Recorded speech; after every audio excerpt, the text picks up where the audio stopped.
Noong pagbalik ko bilang assistant administrator noong January 23, 20, 2024, may natanggap po ako mga memorandum.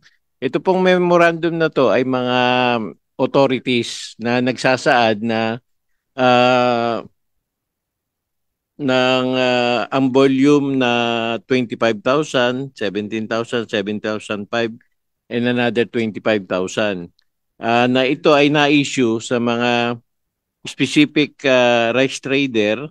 Sa tagal po ng KOSA operation, automatic po to na nakita ko na bakit may issuance na ganito. Usually kasi ang sale, it's either from sa province o sa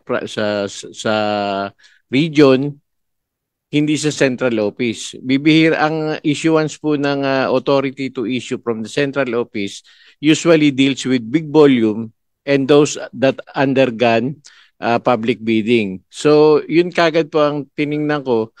Uh, dahil po wala naman po ako narinig na public bidding na nangyari, so, inassume ko po na walang bidding itong kwan na to. At yun kagad ang number one na pumasok sa akin.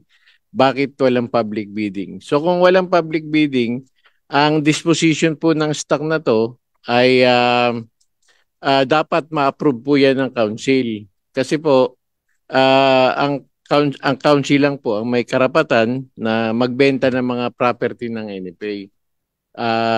Kasama na po ang bigas. Doon naman sa sa issue ng bidding and publication ng pagbebenta, may COAG circular na to this effect na exempting itong regular, no, if the merchandise or inventory is maintained for regular na sale ng agency, hindi naman kailangan talaga, no, na mag-bidding pa, no.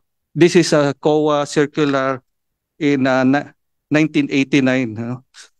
89-296. No? We follow the existing rules and regulation. We exercise due diligence to make sure that this will be judiciously, no, managed. No? That the NFA management will exercise that the expeditious sale of these stocks before they become unfit for human consumption.